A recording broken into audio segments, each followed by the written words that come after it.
प्रभु की स्तुति हो। मुझे पता नहीं था कि मैं यहाँ पर आऊँगा और मैं अपनी गवाही बताऊंगा और आराधना और स्तुति में अगुवाई करूंगा। ये मैंने कभी सोचा नहीं था, पर ये प्रभु की योजना है कि आज मैं आपके बीच में हूँ। हालेलुया। प्रभु हमारे लिए सारा प्रबंध करता है। परमेश्वर के हाथ में हमारा जीवन वो चाहता है। जब हम उसके हाथ में हमारा जीवन समर्पित कर देते हैं, तो हम जब कहते हैं प्रभु आप जैसे चाहते हैं तू मुझे बना, तू जैसा चाहता है तू मेरे जीवन के जरिए तू कर। अगर हम अपना जीवन परमेश्वर के हाथ में जब सौंप देते हैं, तो यही बात होती है हमारे जीवन में कि जैसे परमेश्वर चाहता है वैसा हम जीने लग जाते हैं। हालेलुया। यही बात हमारे जीवन में होनी चाहिए। जब मैं अपनी गवाही से शुरू करूंगा, वचन भी बताऊंगा, पर मैं प्रयत्न करूं कि समय पर मैं इन सारी बातों को मैं पूरी करूं। मैं वचन के साथ अपनी गवाही बताऊं। जब मैं छोटा था तब मुझे कोई व्यक्ति पूछता था कि तू बड़ा होके क्या करेगा। मेरे मुंह से एक ही शब्द निकलता था कि मैं बड़ा होके परमेश्वर की सेवा करना चाहता हूं। जब किसी पासवान को प्रचार करते हुए देखता था, जब किसी आराधक को आराधना करते हुए मैं देखता था, तो मैं भी सोचता था कि एक दिन आएगा जब मैं भी आगे जाके परमेश्वर की आराधना करूंगा, मैं भी परमेश्वर का वचन प्रचार करूंगा। यही दर्शन मेरे जीवन में शुरुआत से रहा। जब मैं छोटा था तब मेरे गांव में आप देखेंगे, जो अगर आपने मेरा वीडियो देखा होगा, जो मेरे गाने अक्सर मेरे गांव में ही शूट होते हैं। बहुत अच्छी जगह है, जब आपको मौका मिले जरूर आइए। मैं आपको इनवाइट करता हूं। जब मैं अपने गांव होऊंगा तब आप फोन कीजिए, आप जरूर आ सकते हैं। और उस पानी के किनारे जो डैम है, उस डैम के किनारे एक बहुत बड़ा पत्थर है। दानियल भाई अक्सर आते रहते हैं। उस पत्थर पर बैठ के हमने शूट भी किया और यहाँ पर बहुत सारे जो मेरी टीम के मेंबर्स हैं वो लोग भी वहाँ पर नाचे हैं और कहीं शूट किया है। ऐसा होता है, अक्सर होता रहता है।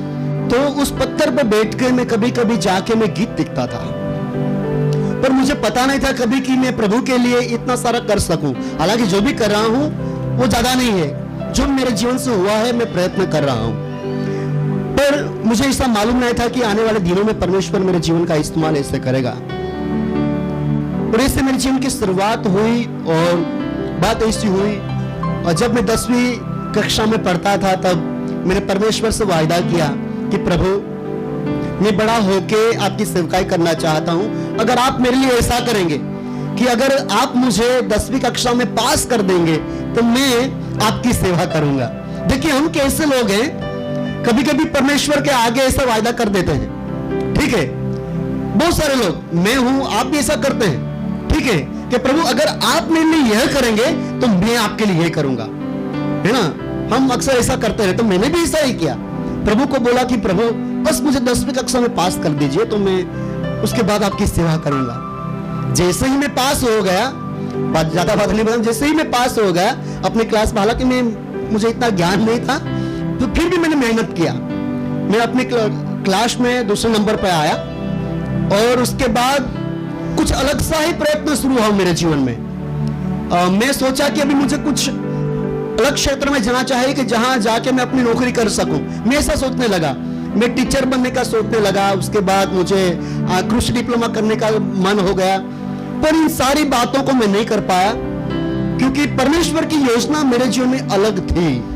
प्यारो, कभी कभी ऐसा होता है जब हम अपनी मनमानी करते हैं ना, तो परमेश्वर अपने हमारे रास्तों को अलग दिशा में मोड़ देता है। ये हमेशा सोचना, जो परमेश्वर की योजना नहीं होती हो और इस रास्ते पर अगर हम चलने लग जाते हैं तो परमेश्वर कभी कभी हमको उस रास्ते से रोकने के लिए हमारी दिशा भी बदल देता है। आपने देखा होगा अपने बलाम के बारे में सुना है।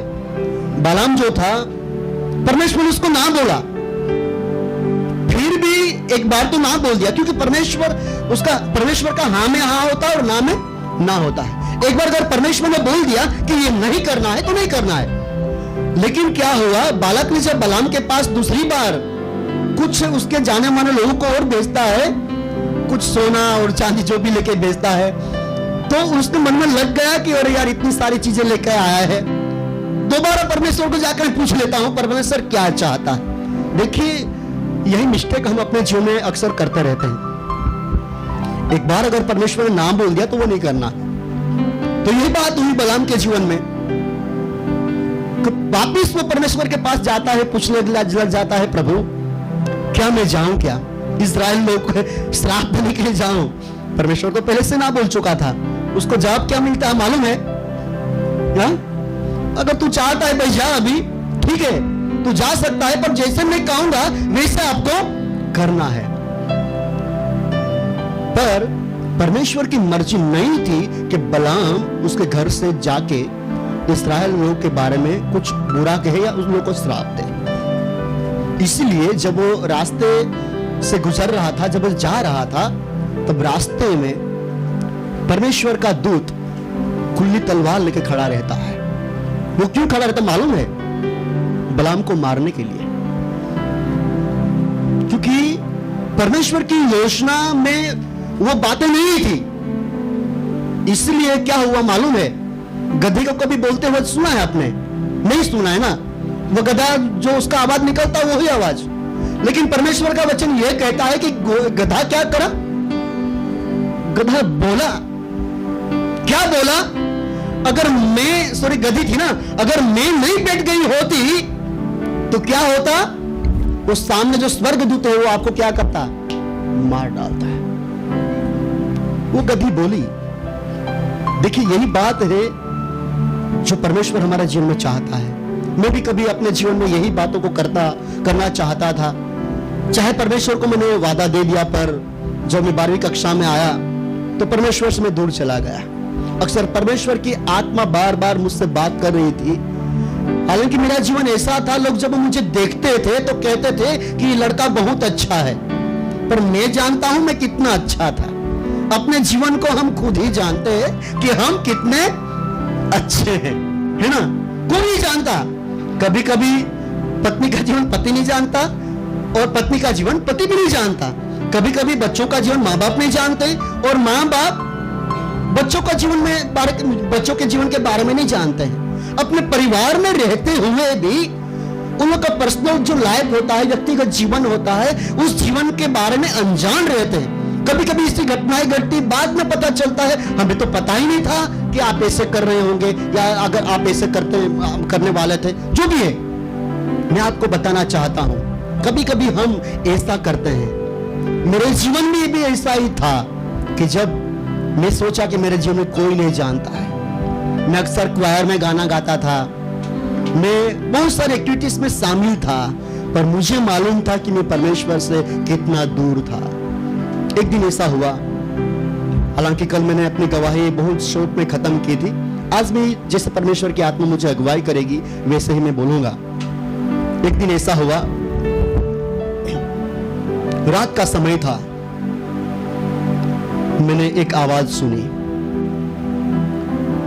और वो आवाज ऐसा था कि मनुष्य को नियम दिया गया है, पर अगर वो नियम को नहीं मानेगा तो वो नरक में जाएगा। वो आवाज गुजराती में थी, मनुष्य नियम आप्यो छे छता जो ते पारसे नहीं तो नरक में जसे। मेरी आंखें खुल गई, मैं आजू बाजू देखने लगा कि कौन मुझे बोल रहा है, ये वाचा कहां से आई। तो घर में देखा मेरा अंकल था अकेला, तो अंकल सो रहा था। मैं आजू बाजू देख रहा था, वहां कोई नहीं है। मैं घर के बाहर निकल गया। वो आवाज बार बार मेरे कानों में गूंज रहा था, वो बार बार आवाज मेरे पास आ रहा था कि मनुष्य को नियम दिया गया है, अगर वो नियम के मुताबिक नहीं जिएगा तो वो नरक में जाएगा। मैं जान चुका था कि ये आवाज परमेश्वर की है। सुबह हो गई, मैं बाहर ही बैठा रहा, वो आवाज बार बार मेरे कान पे आती रही। और उस समय के दौरान ऐसा हुआ, मेरी कजिन सिस्टर ने आत्महत्या की। देखिए, अपना खुद का जीवन खत्म करना ये परमेश्वर के नियम के विरुद्ध में है। ये हम खुद कभी नहीं कर सकते हैं। अगर करते हैं तो वो व्यक्ति के लिए नरक तय होता है, नरक में जाना तय हो जाता है। तो यही बात मेरे जीवन में हुआ जब मेरी कजिन सिस्टर ने आत्महत्या की। एक बड़ा प्रश्न मेरे जीवन में आया, वो तो यह है कि बहन मरने के बाद कहां गई, मेरी बहन का आत्मा मरने के बाद कहां गया। तो यह प्रश्न था। और दूसरा प्रश्न मेरे जीवन में यह आया कि अगर आज मर जाता हूं तो मैं कहां जाऊंगा, अगर मेरी मौत आज हो जाती है तो मैं कहां जाऊंगा। यह दूसरा प्रश्न मेरे जीवन में आया और इस प्रश्न ने मेरे जीवन को हचमचा दिया, हिला दिया मुझे। एक दिन ऐसा हुआ, मैं घर से निकला, मेरा चर्च का चाबी लिया और अंदर से मैंने दरवाजा बंद कर दिया और चर्च में जाके मैं बैठ गया। जो परमेश्वर की आवाज को मैंने सुना था और दूसरी जो आवाज में बार बार मेरे पास आ रही थी, ये तो वो आवाज थी कि अगर तू मर जाता है तो तू कहां जाएगा। इस आवाज को लेकर मेरे आंख से आंसू बह रहे थे। मैं घुटनों पे आ गया, परमेश्वर के आगे मैं रोया, परमेश्वर को बोला, प्रभु मैं जानता हूं कि मैं एकदम डुप्लीकेट जीवन जी रहा हूं, मेरे जीवन में कुछ भी सच्चाई नहीं है, मैं अच्छा नहीं हूं प्रभु, मैं आपकी इच्छा और आपकी योजना के मुताबिक नहीं जी रहा हूं। मेरे आंसू मेरे आंख से निकल जा रहे थे। काफी टाइम तक मुझे याद है, मैं आधा दिन तक चर्च में बैठा रहा और मैंने अपने जीवन में शांति पाई। मुझे महसूस हुआ कि स्वर्ग जीवन मेरे लिए तय है। हालेलुया। मैं स्वर्ग आनंद को मैंने पाया। उसके बाद जब मैं बाहर आया, उस दिन को प्रभु को मैंने बोला, प्रभु बस मुझे अभी आपकी सेवकाई के लिए जाना है। जब मैं 18 साल का हुआ तब मैं सेवा के लिए बाहर निकला। ओएम ऑपरेशन मोबिलाइजेशन में इंडिया में मैंने सेवा किया, जिसको हम ओएम शॉर्ट में ओएम कहते हैं। काफी लोग ओएम में जाते हैं महाराष्ट्र से, गुजरात से, और इंडिया में आप बहुत सारी जगह में पाएंगे एक्स ओएमर्स को। तो मैं भी ओएम में गया, पर मुझे ऐसा लगा कि सेवा जो है ना, कभी कभी हमको ऐसे लगता है कि सेवा जो है बस प्रचार करना है, गीत गाना है, उसको ही हम सेवा समझते हैं। बहुत सारे बार हमारी सोच यही रहती है, मतलब ये 4 दीवारों के अंदर जाके बस सेवा करना है, बस ऐसा सोच हमारा रहता है। जो बाहर जाके सेवा करते हैं उन लोगों को मालूम है कि सेवा क्या होता है। आप कभी पासवान साहब से पूछिए कि सेवा कैसा होता है, देखना पासवान साहब अपना दर्द किसी को नहीं बताएंगे। कलेसिया के हर लोग पासवान को अपना दर्द सुनाएंगे, बताएंगे कि पासवान साहब हमारे लिए प्रार्थना कीजिए, हमारी मुश्किल मतलब ये प्रॉब्लम है, हमारी ये समस्या है, इसके लिए प्रार्थना कीजिए, वो लिए। लेकिन बहुत सारे बार ऐसा होता है ना, प्रभु के दास होते हैं, वो अपनी समस्या नहीं बताते हैं, वो प्रभु को जाके बताते हैं। वो अपनी कोठरी में अपने रूम में बैठकर रोते हैं परमेश्वर के आगे। ऐसा होता है। तो मुझे भी कभी कभी ऐसा मैं सोचता था कि बस यही सेवा है।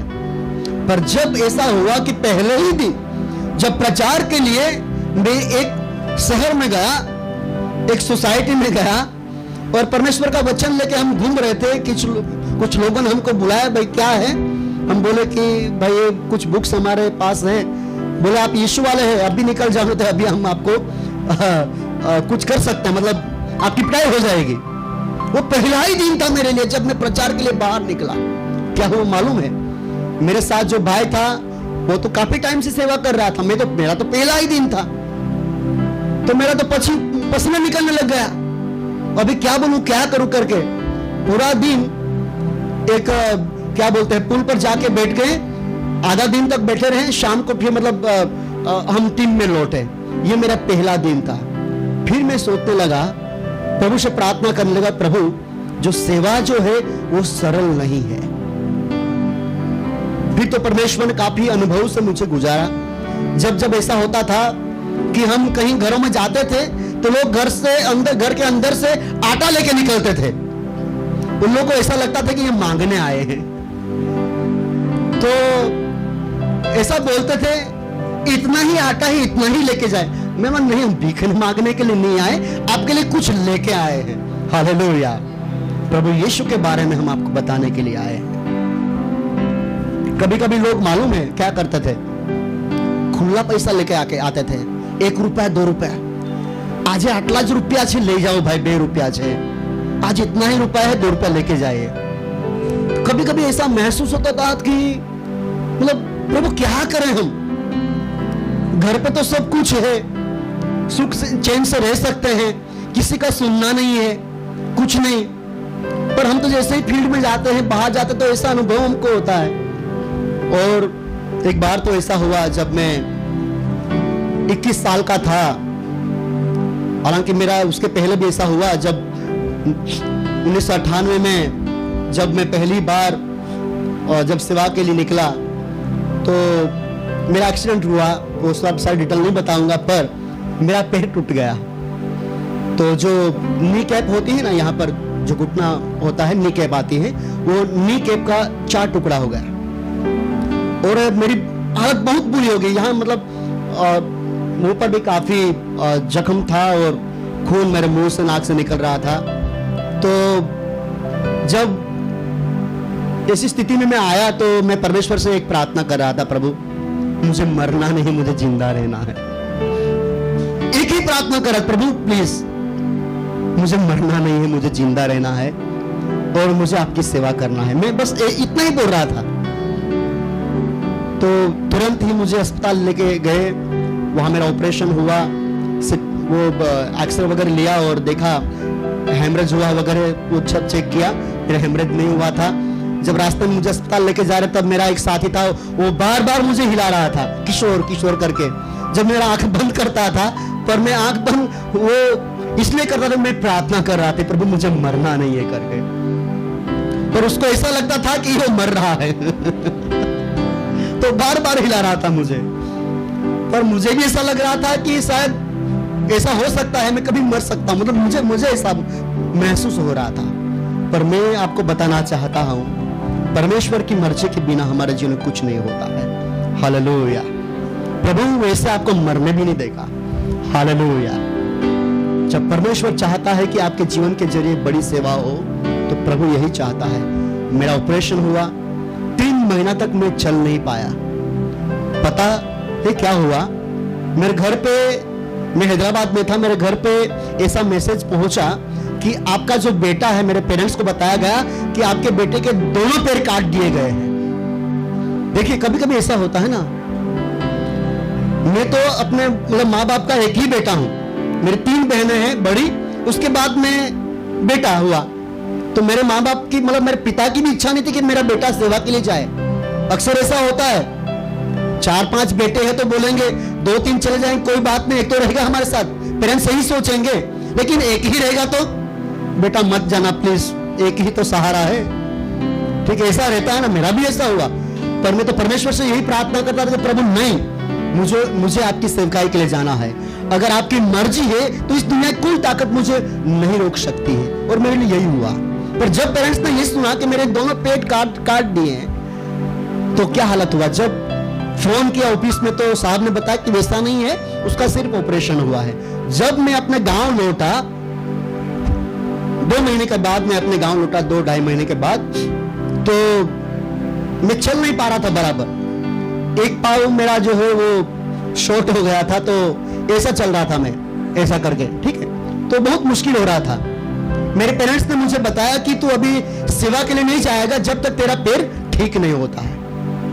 पर मैं प्रभु को बोला, प्रभु मेरे लिए सेवा ही प्रथम स्थान है।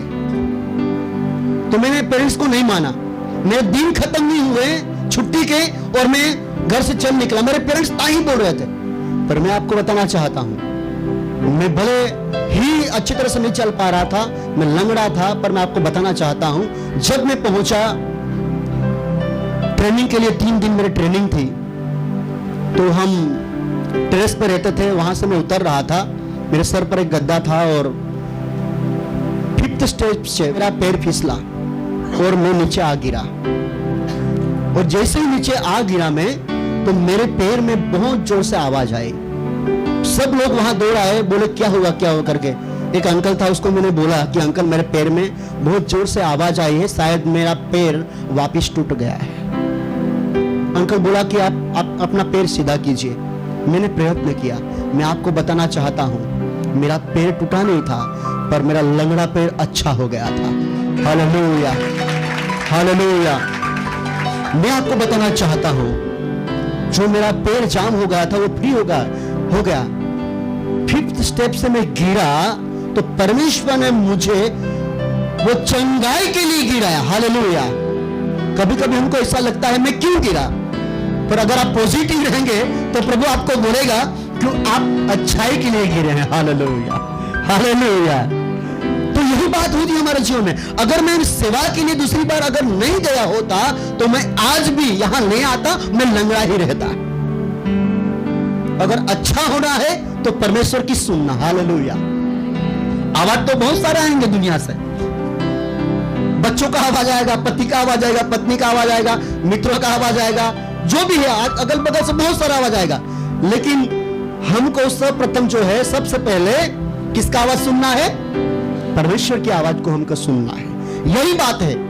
हम यूब के जीवन के बारे में हम सुनते हैं कि यूब के जीवन में बहुत सारी परेशानियां आए, हम सब अच्छी तरह से जानते हैं। उसके बच्चे मर गए, उसका मतलब घर गिर गया, मतलब उसके जो भी थे उसके पास भेड़ वगैरह ऊँट वगैरह सब मतलब में उससे ले लिए गए, उसके पास कुछ भी नहीं बचा। पर यूब क्या कहता मालूम है? एक वचन हम पढ़ेंगे यूब की पुस्तक उसका 42वां अध्याय और दूसरी आयत क्या है? पहली और दूसरी आयत हिंदी में पढ़िए। यूब की पुस्तक 42 और पहली दूसरी आयत क्या है? ओके, हाँ, हालेलुया। क्या कहता है? प्रभु तू सब कुछ कर सकता है। हालेलुया। उसने सब कुछ गंवा दिया, उसके पास कुछ भी नहीं है, फिर भी क्या कहता है वो? प्रभु तू सब कुछ कर सकता है। हालेलुया। यही उसका विश्वास था, उसी विश्वास पर वो अटल खड़ा रहा और इसी विश्वास से उसने वापिस परमेश्वर की ओर से आशीष पाया। Hallelujah, hallelujah. दुगना आशीष पाया उसने परमेश्वर की ओर से। मैं आपको यही बताना चाहता हूं। उसके बाद 2001 में 17 सितंबर को बहुत बड़ा सताव मेरे जीवन में आया। एक रात को जब हम फिल्म शो कर रहे थे गांव में, तो करीबन 50 लोगों ने हम पर हमला किया। किसी के हाथ में तलवार था, किसी के हाथ में लाठी थी, पाइप था, अलग अलग मतलब साधन के साथ, अलग अलग हथियार के साथ वो हम पर वार करने के लिए आए। और मैं तो टीम लीडर था, मेरे साथ भाई लोग थे। मैं सोच रहा था कि मुझे यहां से अभी भाग निकलना चाहिए, पर परमेश्वर की आत्मा ने मुझे बताया अगर तू यहां से भागता है तो तू मेरा सच्चा सेवक नहीं है। सचमुच में ये मैंने फील किया और मुझे हिम्मत आई। मैं वहां से उठा, जाके प्रोजेक्ट पर मैंने हाथ रखा और पहली ही पिटाई मुझे शुरू हुई। जिसको जहां लगे वहां पिटाई शुरू किया। हालांकि मैं 21 साल का था तो स्ट्रॉन्ग भी था, परमेश्वर ने मुझे इतनी ताकत दी थी कि वो हम क्या है कि पिटाई को सह सके। पर मैं आपको बताना चाहता हूं कि वो परमेश्वर ही हमको सहायता करता है। Hallelujah, hallelujah. कुछ हमारे भाई लोग थे, उन लोगों को भी काफी पिटाई हुआ। हमारा एक भाई है अभी प्रभु में सो गया इस कोरोना में, उसके गले में तलवार रखी हुई थी। उसको बोला कि हम आपको काट देंगे अभी। तो वो एक गाना उसने याद किया, जैसे ही उसके गले पे तलवार है एक गाना वो याद कर रहा है। वो कौन सा? सेवा यीशु से हमको मिली है, मिट्टी के बर्तन लेकिन खजाना है स्वर्ग का। टूट जाए तो भी परवाह नहीं है, महिमा हम तुझको देते रहेंगे। हालेलुया। ये मिट्टी का बर्तन अगर टूट जाए तो भी परवाह नहीं है, ये मिट्टी के बर्तन के द्वारा मैं आपकी महिमा करता रहूंगा। और परमेश्वर ने उसको नया जीवन दिया, वो कुछ नहीं कर पाए। हालांकि मुझे भी उस जंगल में ले जाया गया। हम 3 भाई लोग थे, मैं सारी बातों को नहीं बताऊंगा, समय नहीं है। पर जब हमें झाड़ियों में जंगल में लेके गए, एक व्यक्ति ने पीछे से तलवार निकाली और मेरे सामने, मुझे आज भी याद है, वो 17 सितंबर 2021 उस रात को 2001 माफ करना 2001, जब, इसलिए पत्नी हमेशा साथ में रहना चाहिए। हालेलुया। वो यहां नहीं, घर पे जाके भी फिर बताते मुझे। हालेलुया। उसको बोलते हैं सहायक। Hallelujah, hallelujah. तालियां बताएं थोड़ा। हालेलुया। यही बात होती है हमारे जीवन में कि परमेश्वर सहायक हमें क्यों देता है, यही रीजन है। हालेलुया। हाँ, जिसको पत्नी मिली उसको अच्छी चीज मिली। हालेलुया, प्रभु का धन्यवाद हो। तो ऐसा हुआ मेरे जीवन में 2001 में। उस रात को आज भी मैं भूल नहीं पाता हूँ। वो चांदनी रात थी, वो तलवार चमक रही थी। मुझे क्या बोला वो आदमी मालूम है? आपके जैसे 4 लोगों को गिरा दिया, खत्म कर दिया है, आज आपकी बारी है। उसके पहले तो काफी पिटाई हो चुकी थी, मेरे सर से खून तो बह ही रहा था, पैर में चप्पल नहीं है, कपड़े फाड़ दिए, मतलब ऐसी हालत थी मेरी। तो अभी तो मैं यही चीज को सोच रहा था कि बस अभी मरना ही कुछ नहीं है, और जंगल में हूं, कोई नहीं है, ये लोग काफी लोग हैं। तो अभी तलवार निकाली है। मैं आपको बोल रहा हूं कि मैंने नीचे देखा और आसमान की ओर देखा और प्रभु को यही बोला कि प्रभु मैं अभी आता हूं। अभी क्या, प्रभु को यही बोलना था कि प्रभु मैं आ रहा हूं, आपकी मर्जी पूरी हो, क्योंकि थोड़े समय में मुझे खत्म किया जाएगा। पर मैं आपको बताना चाहता हूं, परमेश्वर के मर्जी बगैर इस दुनिया में कुछ भी नहीं होता है। हालेलुया। हमारा जीना और मरना सब परमेश्वर के हाथ में है। हालेलुया। परमेश्वर किसी भी स्थिति से आपको निकाल सकता है, किसी परिस्थितियों से आपको निकाल सकता है, अगर आप अपना जीवन परमेश्वर के हाथ में सौंपा है। दूसरी बार यह बताना चाहता हूं, अगर आप सचमुच में परमेश्वर से प्यार करते हैं तो प्रभु आपके जीवन के जरिए बड़े बड़े काम करेंगे। Hallelujah, hallelujah. यही बात मेरे जीवन में हुई जब मैंने संपूर्ण तरह से परमेश्वर को अपना जीवन में समर्पित कर दिया। उस रात को इस बात को मैंने महसूस किया कि जब ये सारे लोग मुझे घेर लिया था, सब लोग मुझे मारने के लिए मेरे करीब थे, तब परमेश्वर ने मेरे जीवन के लिए सारे प्रबंध किए थे। कुछ लोग उन लोगों के साथी थे, उन लोगों ने बोला कि भाई उन लोगों को यहाँ पर लेके आए, कुछ मत कीजिए। वापस उनको गाड़ी में किडनैप किया, गाड़ी में लेके वो लोग मुझे गाड़ी के अंदर ये बोले कि अभी हम आपको मार के पानी में फेंक देंगे, ये शब्द वो बोले। मैं तो सर नीचे रख के यही सोच रहा था कि बस अभी पानी में डूब के मर जाना है, वो मार देंगे और हमको फेंक देंगे। पर परमेश्वर ने उन लोग के जीवन में काम किया था। रास्ते में उन लोगों ने हमको छोड़ा, वो करीबन 12 बजे थे, कुछ ऐसा था, रात को 12 बजे जिस रास्ते पे हमको छोड़ा उस रास्ते से हम चल के 8 किलोमीटर चल के हम जिस शहर में रहते थे वहां पर हम पहुंचे। उसके बाद काफी घटनाएं घटी। आज भी मेरे सर में उसके घाव है। मेरे दोस्त टीचर्स आए थे सर में, और एक पास्टर पासवान था, उसके हाथ तोड़ दिया था। दूसरा मेरा भाई था, उसका भी सर फोड़ दिया था। काफी चीजें हुई थी, पर मैं आपको बताना चाहता हूँ सारी बातों में परमेश्वर हमारा सहायक है। हालेलुया। मैं तो इसी बात को सोचता हूँ कि मैं एक आशीषित व्यक्ति हूँ परमेश्वर की ओर से कि मुझे ऐसी स्थिति से परमेश्वर ने निकाला। Hallelujah, hallelujah. यही बात मेरे जीवन में हुई। अभी 2 साल पहले मुझे कोरोना हुआ। कोरोना के बाद मुझे म्यूकरमाइकोसिस हुआ। म्यूकरमाइकोसिस सुना है किसी ने? ऊपर हाथ कीजिए किसी ने म्यूकरमाइकोसिस की बीमारी सुनी हो तो। बहुत कम ना। म्यूकरमाइकोसिस, अभी दूसरा शब्द बोलूं, ब्लैक फंगस। ब्लैक फंगस सुना है? ओ ठीक है। ये म्यूकरमाइकोसिस की जो बीमारी है उसको ब्लैक फंगस भी कहते हैं। तो ये कैंसर से भी खतरनाक है ये बीमारी। ओके, तो वैसी बीमारी मुझे हुई कोरोना के दौरान ही, और मेरे ये अंदर का जो भाग है वो पूरा खराब हो गया। मुझे पता नहीं था कि मुझे क्या हुआ है, इतना दर्द था। अस्पताल में ही मैंने वाइफ को फोन करके बोला, जो कि जिस दिन अस्पताल में मुझे एडमिट किया कोरोना के दौरान, तो मेरी वाइफ को डॉक्टर ने मुंह पे बोल दिया ये पेशेंट कभी नहीं मर सकता है। अगर आपको कोई ऐसा बोलेगा तो आप क्या सोचेंगे? मेरी वाइफ पता नहीं क्या सोचती होगी। हाँ, उसको जब डॉक्टर ने बोला था कि ये पेशेंट कभी भी मर सकता है, तो कितना मतलब मुझे मालूम है मेरी वाइफ मुझे 12 बजे एक बार कभी भी रिंग लगाती थी कि मेरा हस्बैंड जिंदा है या चला गया है। बहुत मुश्किल समय था ना। वो जानना चाहती थी रिंग करके। मैं अक्सर रिसीव करता था, मास्क मेरे मुंह पे लगा था, पर एटलीस्ट रिस्पॉन्स तो देता था कि मैं जिंदा हूं। हालेलुया। और तुरंत ही उसी समय कुछ दिनों में, मतलब हफ्ता में ही मुझे म्यूकरमाइकोसिस की बीमारी, मतलब 3-4 दिनों में ही मुझे म्यूकरमाइकोसिस की बीमारी हुई। तो मुझे मालूम थी इतना क्यों मुझे मतलब दर्द हो रहा है। अस्पताल से बाहर आया, कोई डॉक्टर मुझे चेक करने के लिए तैयार नहीं थे, क्योंकि मुझे 14 दिन नहीं हुए थे। क्वारंटाइन के 14 दिन होते हैं, उसके चलते मुझे ट्रीटमेंट कोई नहीं दे रहा था।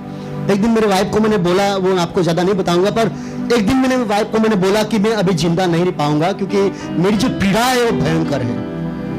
एक दिन ऐसा हुआ रात के समय में, क्योंकि मैं पूरी रात और दिन नहीं सोता था, मैं आपको बोलूं, रात और दिन में कभी नहीं सोता था। आप सोच सकते हैं मैं पागल क्यों नहीं हो गया था। जैसा एक कुत्ता सर पे सड़ जाता है और भटकता रहता है, वैसी हालत मेरी थी। मतलब पूरी रात में अपना सर ऐसा हिलाते घूमता रहता था। मेरे घर के बाहर एक खटिया, एक कुर्सी लगाई थी, इस खटिया से वहां, वहां से यहां, वहां से, मतलब घर में आता था, घर में भी खटिया पे कभी बैठता था, सोता था, नीचे सो जाता था, मतलब ऐसा करके पूरी रात निकालता था। मैं घड़ी में देखता था कब सुबह हो, इससे दिन में गिनता था। एक दिन सुबह के समय में मेरी वाइफ को बोल दिया कि अभी मैं जिंदा नहीं रह पाऊंगा, अगर आप चाहें तो मुझे कहीं पर भी अस्पताल में एडमिट कराइए। मेरी वाइफ रो रही थी, मेरे बच्चे भी रो रहे थे, क्योंकि ऐसी स्थिति थी मेरी, और मैं पागल सा हो गया था। उसी समय मुझे सूरत अस्पताल में दाखिल किया, MRI किया तो पता चला कि मुझे म्यूकरमाइकोसिस की बीमारी है। मुझे ट्रीटमेंट शुरू की, एंडोस्कोपी किया, और उस समय के दौरान डॉक्टर भी कुछ बोल नहीं रहा था कि क्या होगा मेरा, क्योंकि ये बीमारी ऐसी थी जिसकी दवाई भी नहीं उपलब्ध थी। दवाई मिलती थी तो बहुत महंगी थी, और कहां हमने ढूंढा, पूरे मुंबई में ढूंढा। आप ब्रदर दानियल साहब उसको पूछेंगे तो आपको बताएंगे, दानियल भाई मेरे भाई, कि मुंबई में, दिल्ली में, मतलब बड़े बड़े शहर में हमने उस दवाई खोजने का प्रयत्न किया। बहुत सारे लोगों को फोन किया, वो दवाई नहीं मिलती थी। जो 11-12 हजार का एक डोज मिलता था, वो डोज की प्राइस अंतिम में 60,000 रुपया हो गया था। एक ही डोज की बात कर रहा हूं मैं, ऐसे 12 डोज मुझे देने थे। इतनी महंगी दवाई, और ज्यादा से ज्यादा प्रयत्न करने के बावजूद भी दवाई वो नहीं मिलती थी। मैं आपको बताना चाहता हूं, परमेश्वर हमारे लिए प्रबंध करता है। हालेलुया। मुझे मालूम नहीं थी मेरी दवाई कहां से मिलेगी। नागपुर में, महाराष्ट्र नागपुर में एक कोई व्यक्ति था, मेरा फ्रेंड था, उसने उसको फोन किया, बोला कि ये दवाई आप खोज कीजिए, वहां अगर मिलती है तो मुझे, मतलब मेरे लिए वहां नागपुर से इतनी मतलब दवाई मिली, वो भी कोई ट्रेन में, प्लेन में, कुछ नहीं। ट्रेन भी बंद थी, कोरोना में प्लेन भी बंद थे। तो हुआ ऐसा कि वो दवाई लेके गाड़ी बुक किया, वहां से यहां से हमें प्रिस्क्रिप्शन भेजा, डॉक्टर का एक लेटर भेजा, ताकि वो अच्छे से आ सके कि ये दवाई एक मरीज को हम देने के लिए जा रहे हैं। तो वो दवाई लेके 18 घंटे तक वो सवारी करते हुए सूरत पहुंचे, और मेरे लिए दवाई का प्रबंध हुआ। हालेलुया। परमेश्वर हमारे लिए प्रबंध करता है। मैं तो कौन ही कि मेरे लिए कोई दवा ढूंढे, मैं तो कौन ही कि मेरे लिए इतने सारे पैसों का प्रबंध हो। करीबन इस बीमारी में 6 लाख रुपए का खर्चा हुआ। मैं आपको बताना चाहता हूं कि मेरी जो दवाई थी, नहीं सिर्फ पीने की दवाई बोल रहा हूं, 1 महीने की दवाई 1 लाख रुपए की मिलती थी, बहुत महंगी थी। एक दिन में मैं 4000 की गोलियां पीता था, बहुत मुश्किल था। दूसरा ट्रीटमेंट करना, ये वो, बहुत मुश्किल था मेरे लिए। पर परमेश्वर हमारे लिए सारा प्रबंध करता है। मैं कभी सोचा नहीं था कि मेरे लिए पैसों का प्रबंध हो। बहुत सारे लोग थे, बहुत सारे ऐसे लोग थे जिन लोगों ने मुझे हेल्प किया, मदद किया, पैसे भेजे मेरे लिए। परिवार के लोग थे, मित्र थे, अनजाने लोग थे, नहीं जानते थे, उन लोगों को पता था, वो लोग ने मेरे लिए हेल्प भेजा। मैं आपको बताना चाहता हूं कि परमेश्वर हमारे लिए सारा प्रबंध करता है। हालेलुया। भजन संहिता 34 में कहता है, कौन भूखा रहेगा? ओके, जवान सी, हाँ, पर जो परमेश्वर पर भरोसा रखता है उसको किसी भी अच्छी चीज की कमी कभी ना होगी। हालेलुया। परमेश्वर ने मेरे लिए यही किया। जो जवान सिंह जो है, सिंह तो जंगल का, अगर राजा भी भूखा रह सकता है, पर मैं आपको बताना चाहता हूं, परमेश्वर का बच्चा कभी भूखा नहीं रह सकता है। हालेलुया। इसको, उस बच्चे को किसी भी अच्छी चीज की कभी भी कमी पड़ने वाली नहीं है। मेरा पहला ऑपरेशन हुआ, मैं नहीं बोल पा रहा था, बहुत मुश्किल थी, नाक से खून गिरता था, नाक से पस बाहर आता था, जैसे थूकता था वैसे ही खून बाहर आता था, पस बाहर आता था, मांस के टुकड़े मेरे नाक से गिरते थे। ऐसी मेरी हालत थी, मैं आपको बताना चाहता हूं। मुझे पता नहीं था अंदर क्या हो रहा है, बहुत मुश्किल हालत थी। दानियल ब्रदर आए थे मेरी मुलाकात के लिए, उन लोगों को मालूम है पहला ऑपरेशन के बाद भी ऐसा हुआ कि ट्रीटमेंट खत्म होने के बाद भी समस्या वापस खड़ी हुई। मेरा मुंह इतना बड़ा हो गया और मुझे 5-5 मिनट में थूकना पड़ता था, क्योंकि जो पस मेरे नाक से निकलता था, मुंह से, वो अभी मेरे दांत से निकलने लग गया। ऐसी हालत हुई, क्योंकि यहाँ दांत में भी वो पस हो गया तो अभी अंदर से निकलने लगा। तो 5-5 मिनट में मुझे थूकना पड़ता था, वो पस निकलता था मेरे मुंह से। वापिस एमआरआई किया, डॉक्टर ने बताया कि वापिस ऑपरेशन करना पड़ेगा। मैं प्रभु को बोला, प्रभु मुझे ऑपरेशन नहीं करना है, क्योंकि जो पीड़ा है वो पीड़ा मुझसे अभी नहीं सही जाएगी। प्रभु आप मुझे सहायता कीजिए। मुझे ऐसा लगता था दूसरी बार ऑपरेशन होगा तो मैं नहीं जीऊंगा, मुझे ऐसा लगा था। तो प्रभु को बोला कि प्रभु मुझे जिंदा रहना है, अगर आपकी इच्छा है। पहले ऑपरेशन में तो मैं यही सोच रहा था कि मैं कभी नहीं, अभी मतलब मुझे मरना है, ऐसा ही मैंने सोच लिया था। मैंने मौत को बहुत ही करीबी से देखा। पर मैं आपको बताना चाहता हूं, प्रभु हमसे बात करता है। हालेलुया। उसी स्थिति में 32 से अधिक गीत परमेश्वर ने मुझे उस मृत्यु की परिस्थिति में मुझे दिए। हालेलुया। परमेश्वर ने मुझे लिखवाए। मैं आपको बताना चाहता हूं कि इसी स्थिति में परमेश्वर हमारे साथ बातचीत करता है। मेरा दूसरा ऑपरेशन हुआ, मैं शॉर्ट में खत्म करता हूं। मेरे 7 दांत निकाल गए, दिए गए, ऑपरेशन हुआ। डॉक्टर ने ऑपरेशन के दौरान ये बोला कि अभी अच्छे से बोल नहीं पाएगा और गा भी नहीं पाएगा। बोलना तो अभी ठीक, मतलब गाना तो ठीक बात है, लेकिन बोला कि बोल नहीं पाएगा तो कितनी मुश्किल हो। मेरे लिए तो वो दुख की बात थी अगर डॉक्टर ने सब बोला था। पर मैं आपको बताना चाहता हूं, परमेश्वर हमारी सारी परिस्थिति को बदलता है। हालेलुया। मैं आज गाता हूं चिल्ला चिल्ला कर, सिर्फ चिल्ला कर नहीं पर नाच कर गाता हूं। Hallelujah, hallelujah. मेरा पैर टूटा है पर मैं नाच सकता हूं, मेरे दांत नहीं है पर मैं गा सकता हूं। मायना नहीं रखता है आपके जीवन में क्या स्थिति है। अगर आपका हौसला है परमेश्वर की सेवा करने के लिए तो परमेश्वर जरूर आपको खड़ा करेगा। हालेलुया। पर परमेश्वर के लिए मन होना जरूरी है प्रियो। जब मैं अपने जीवन कि उस सफर को जब मैं मुड़ के देखता हूं तो परमेश्वर को जरूर धन्यवाद देता हूं। इसलिए मैं आपको बोलता हूं, मैं इसलिए नाचता हूं क्योंकि जो खुशी मेरे जीवन में है मैं अपने खुद को नहीं रोक पाता हूं, क्योंकि ये आनंद परमेश्वर ने मुझे दिया है। Hallelujah, hallelujah. दाऊद भी कभी अपने जीवन में हम देखते हैं कैसे कैसे स्थितियों से गुजरा। वो साउल से उसका डर था, मौत का डर था, बहुत सारी परिस्थिति उसके सामने थी, भूखा रहा। पर जब वो राजा बना तब भी काफी मतलब मुश्किल परिस्थिति से वो गुजरा। मैं आपको बताना चाहता हूं, पर जब हम देखते हैं भजन संहिता उसका 51 वो जब परमेश्वर से प्रार्थना करता है, प्रभु को वो बोला था कि प्रभु तू मुझे क्या कर, क्षमा कर। प्रभु मेरे पापों को तू क्या कर, धो दे। और उसने ये भी प्रार्थना, दाऊद ने ये भी प्रार्थना किया कि आपका दिया हुआ आत्मा मुझसे आप निकालना नहीं। और जब वो ये प्रार्थना करता हम देखते हैं उसकी प्रार्थना में ताकत है, सामर्थ्य है, और प्रभु वापिस उसको खड़ा करता है उसकी सेवा के लिए। मैं आज इस सुबह के समय में आपको बताना चाहता हूं प्रियो, स्थिति कैसी भी हमारे जीवन में हो, पर अगर हम परमेश्वर की ओर निगाहें रखते हैं तो परमेश्वर हमारे जीवन को सफल करता है। Hallelujah, hallelujah. मैंने मौत को गरीबी से देखा है, मेरे आंखों के सामने देखा है, पर मैं आपको बताना चाहता हूं मैंने परमेश्वर की आवाज को सुना है। परमेश्वर ने मुझे यह बताया। भजन संहिता 118 और 17वीं जो आयत है, आप पढ़िए क्या कहता है। भजन संहिता 118-17।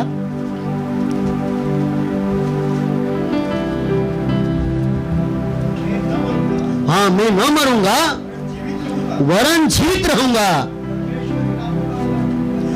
और परमेश्वर के कामों का वर्णन करते रहूंगा। यही रीजन है, यही कारण है मैं आज जीवित हूं। हालेलुया। क्योंकि परमेश्वर का काम, परमेश्वर के कामों का क्या करना है, मुझे वर्णन करना है। परमेश्वर के कामों को बार बार मुझे दोहराना है। यही काम परमेश्वर ने मुझे सौंपा है। अक्सर हम व्यस्त रहते हैं बहुत सारे कामों में, सेवा में व्यस्त रहते हैं, पर परमेश्वर ने मुझे यही बात को सिखाया है कि मैंने तुझे इसलिए जिंदा रखा है कि तू मेरे कामों को क्या करे, वर्णन करता रहे। परमेश्वर मुझे गीत देता रहता है और खूब बहुत ऐसे लोग जो है वो आज गीतों के जरिए आशीषित हो रहे हैं। अन्य धर्मी जो लोग हैं, प्रभु यीशु को नहीं जानते हैं, वो लोग भी यीशु के गीत सुनते हुए आशीषित हो रहे हैं। हालेलुया, प्रभु की स्तुति हो। परमेश्वर हमारा जीवन का यही इस्तेमाल करना चाहता है। बहुत सारी बातें मैं बोल सकता हूँ, समय नहीं हमारे पास, मैं इतना ही करके खत्म करूंगा। परमेश्वर ये जो कुछ वचन दिए हैं और मेरे इस गवाही के जरिए हम सबको आशीषित करे, यही परमेश्वर से प्रार्थना। धन्यवाद।